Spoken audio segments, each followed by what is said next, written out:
Hey,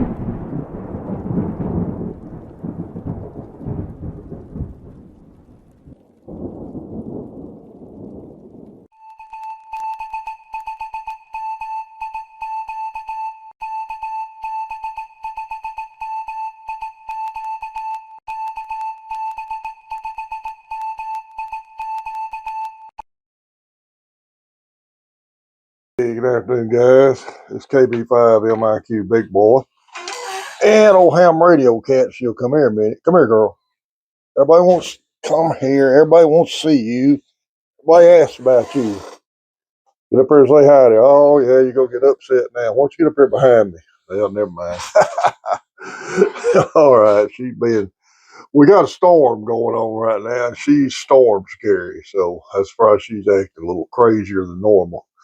All right, guys, I want to remind everybody we still got my 2,000 sub giveaway going on. My email address is in the description of this video, and it's also good on QRZ. Shoot me an email with 2,000 sub giveaway in the subject line and your name, address, and call sign. I'll get you in it. We're going to give away the Big Boy, Poor Boy Ham Shack setup here November the 2nd, on Saturday afternoon, November the 2nd. Guys, we're getting a lot of entries. I appreciate everybody who's entered so far, and I appreciate y'all's support of the channel.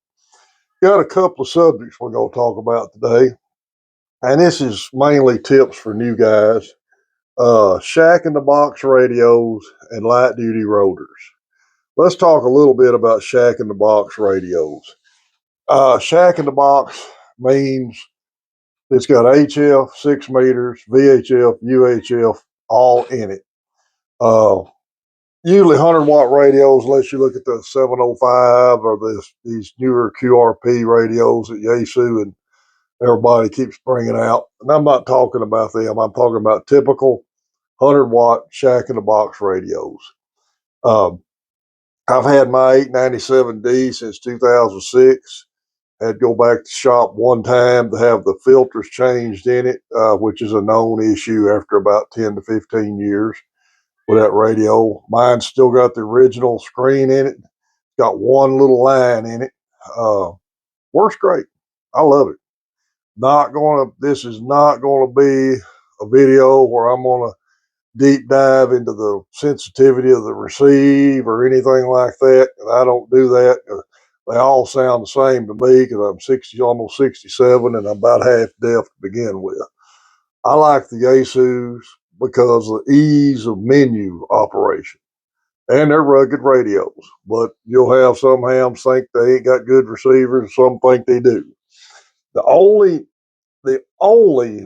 thing I've ever seen with the Yaesu radio is they're not real heel mic friendly. I've got a video out where I talked about that with that radio. But getting back to the whole shack in the box thing, would I buy another shack in the box radio? I don't know. I like the 991. Hey, Cat, come on back up here. I like the 991. One of my old jokes with Tim is every time I've talked on his, I keep saying I'm going to sell a cow and buy another one, buy me one of them. And right now, as high as cows are, it'd be pretty easy to do. The thing with a shack in the box, if you're going to take one radio to the field, that's great. You got all your radios covered right there. I personally don't do a lot of field work. I like to work from my shack.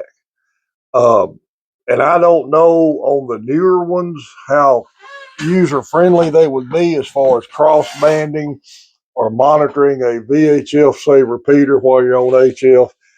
You'd have to set memories up on mine if I understand this radio right. And I'm not, there's still some things after 20 years, I've never learned on it because I've never done things with it like that. But this 897, I use it mainly for HF. So I'm not monitoring any VHF, UHF while I'm tuning around HF bands. It's not, to me, it's not set up to do that. This also 897 had the option of some internal batteries that came with it that you could run it at a lower power for field use, which is a good idea if you're into that. The only thing I have against the Shack in the Box being your only radio, sooner or later, you're going to have to send it off for maintenance and you're going to be out of a radio.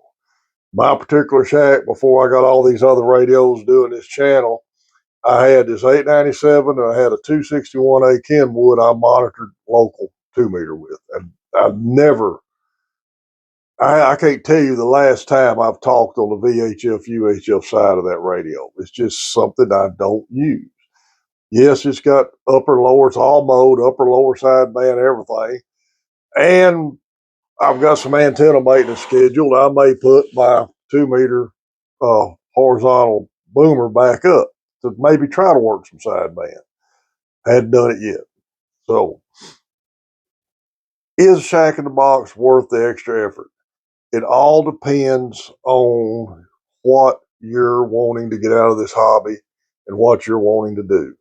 If you want the two POTA and take one radio with you that'll cover everything, then by all means, get after it. Most of your newer HF only radios cover HF and 6 meters, all modes. So, are you gaining anything extra by having the whole Shack in the Box? Again, all depends on what you want to do with a hobby. When I got back into this hobby in 06, I picked out the only brand new HF rig I've ever bought in my life. I had it narrowed down between a 718, this one, and a Kenwood. I can't remember. I'm thinking a 590. The 590 was more expensive, which the cheap ham and me shied away from. This one wasn't much higher at the time than the 718. And the 718 was only basically sideband CW. So I decided to, and I can't remember if it had AM in or not, but I don't think the 718s have FM. They may have them now, I don't know. But the 718 was just HF rig. So I decided to go with this 897, and I like it. Would I buy another Shack in the Box radio? I kind of doubt it.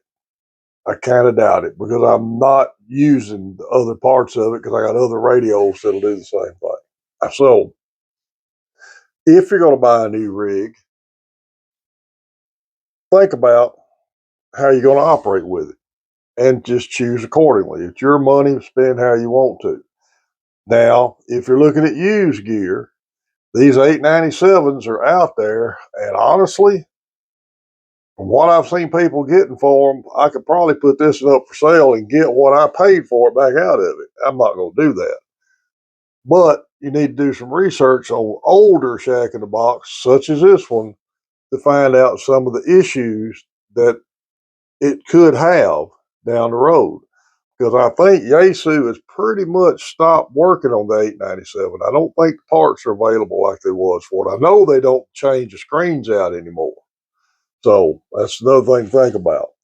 There is a add-on screen that doesn't fit in the radio. It just you'd have to set it above it off AliExpress that'll work with these rigs. I've thought about buying me one and have it as a backup. I just never have done it yet. But it's it's a good radio. Shack in the Box is a good idea if it fits what you're wanting to use in a ham radio. That's all I'm trying to tell you. Think about it, because if you buy one and you mainly use it for HF, you've just bought something that the rest of the features are not going to get used as much. But that's just my thoughts. I'm just trying to help you think about what you're doing and think about what you want to do with the hobby. Now, I got a Facebook post that kind of hit home with me today, especially me and my old buddy Jeff. I have a 4-element Yagi that I would like to put up. I need a lightweight rotor, but can't seem to find an inexpensive one. RCA used to make one, and there were a few more also. I don't want, nor do I need, a $250 to $700 rotor. Does anyone make $150 rotor anymore? Yes, I know the difference between plastic and metal gears, etc. All I want is something inexpensive. I forgot to mention this is a 2 meter Yagi I'm talking about. All right, this guy got a lot of people telling him to buy a Ham 4 or a Ham 3 rotor, especially if you buy one that's been rebuilt. because they do make tower mounts, pole mounts for them. But here's the issue with that. Those are big rotors. I had a Ham 3 rotor on the only time I've had a tower in my life that was up for about a minute and a half, and that's a wholly different story. The tower mount works fine, but it's not made for standard TV push-up poles. That tower mount was made for a crank-up tubular style tower or the big end on the Ron 25 top section. It's not, those tower mounts weren't made for push-up poles. And that's an awful heavy rotor to put on the top of a push-up pole, no matter how much you got. He's talking about the old RCA Channel Master rotors that used to be plentiful. There's another comment on here that a guy says you can go find them at Hamfest and light duty rotors, stuff like that. Well, I got news for you. They ain't near as plentiful as they was at Hamfest years ago. Man, when I got this hobby, remember back in the 90s, digital broadcast TV hadn't gone digital yet. It was still analog, so people were still using big TV antennas, lots of TV rotors out there. Jeff and I it killed our soul the first time we had to buy. In fact, it's the only time me and him have bought a brand new rotor. We bought them used rotors every time we found one back in the 90s. I've still got several motors out there. What goes out on them older rotors is the mechanical control box, because it had a north-south mechanical clicker that clicked around and when you turned it, and where it would turn the rotor. That's what went out in them things. Every one of them I've got that's got a bad control box on it, except the homemade control box, and you have to look at one of my earlier videos for that one. But I bought an RCA back during COVID off Amazon. Richard had them in stock. He was out of them. And I got mine on Amazon, $119. Now, I looked before I got on this video, and Amazon's out of them. I will talk to you about a couple of other names that they're going under here in just a minute. And I'm sure the current trade tariff stuff going on has slowed down them getting in restock.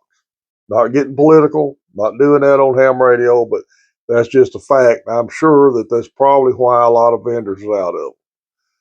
But I went online and just done a research on RCA antenna rotor, and there's still some people that's got them, and they're still averaging $119 to $149 if they got them in stock. So I highly recommend, if you're looking for a light duty rotor and to put on a push-up pole, they will turn VHF and UHF easy as anything. I use mine on a 10-meter Yagi. I've always used one on 10 meters. So they work great. Now, I'll show you something. This is an RCA new control box, and it'll have an RCA remote control with it. And you notice it says RCA right here on the corner. In fact, this was given to me by Robert Stoll. He had an extra one over there. So me and Jeff got an extra control box if we need it. The reason I say that, there's one on Amazon called Intellitron. Exact same rotor, $250. High Gain had the exact same rotor out with the word High Gain right there, and it was over $200. You're paying a lot of money for a name that you're not getting. You're getting the exact same rotor made by the same place in China that you get RCA's name on it or Channel Master's name. But if you get a better name on it, you're paying more money for it. So look for it online. Find a vendor that's got one if you need one, and that's what I suggest buying one. Don't bank on going to a tailgate sale now or a ham fest and thinking you're going to find an abundance of these things out there, because I'm afraid you're not. I've only seen one or two, and I've been going regularly to tailgate sales and ham fest in this area for several years now, and I've only seen one or two of them show up at a ham fest. Now, If you find one that's worth the money at a ham fest, hope you pick it up, because if Jeff or I are there, we're going to buy it because we're going to have them for extra. And the last time I was in RC and Radio Shack at Clarksville, he had one for $119, a brand new, and I almost bought it that day and just put it on the shelf for a backup. And I ain't real sure I'm not going to go back up there and buy it anyway. I just hadn't broke loose and gone up there. Jeff stopped in there the other day, and it shows you how me and him thinking alike. I asked him, I said, do he still have that RCA rotor on the shelf? He said, big boy, he did the last time, but I don't remember seeing it this time. So somebody may have done beat both of us to it. I just don't want to see you spend your money for a name that's the same thing on something else when you could probably save $100 on it. So do your research if you need that kind of rotor, and they will easily turn anything 10 meters and higher. 6-meter Yagis, anything VHF, UHF, then they will work fine on a conventional TV push-up pole. So get one. Don't let anybody deter you from it. They're good. They seem to be real good rotors. Only thing that this has done, and Jeff and I have had the same thing happen, and one of the comments that got one of them guys left was the same comment. Sometimes the rotor box will wig out on you. And I think what is happening, I've noticed, if I reach over there, because I don't have anything programmed in it. I just use the right and left button. And if I'm talking and reach over there and hit two buttons at the same time, I think that's what causes that. And you just have to turn it off and start over and let it recorrect itself. The only thing I don't particularly like about these rotors, the old mechanical rotors had north, south, east, west on them. This one is numbers. 0's north, 9 is east, 18 south, 24 is west. So you just got to remember the number system when you're using them, and that's easy to do. But mine has worked great, and there's a lot of people tell you don't turn them in the wind and high wind, and it's probably right. And if we got a high wind storm going on, I usually don't turn mine. I usually don't have anything hooked up. But don't let anybody talk you out of buying one of these if you're using a push-up pole. And in my honest opinion, if you're using a push-up pole, this is the heaviest rotor you need to put on it, because even that rotor motor is fairly heavy when you go to putting them up on a push-up pole. Well, guys, that's about all I can think of for today. I hope the internet's back up where I can get this video loaded. Remember, 2,000 sub giveaway. Emails in the description of the video. Broken Circuit Ranch, Circle 6 mail drop links are in the description of the video. MRG Labs, his info is always the first slide after the video. Dan Majors is repair shop over in Farmersville.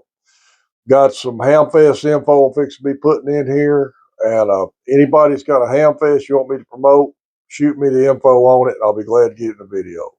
Thanks for everybody for watching me and Old Ham Radio Cat. We're sitting at 2,015 subscribers. Guys, I never thought we'd get this far, but I'm enjoying this, having a lot of fun interacting with y'all, and I appreciate all the support. This big boy, 73.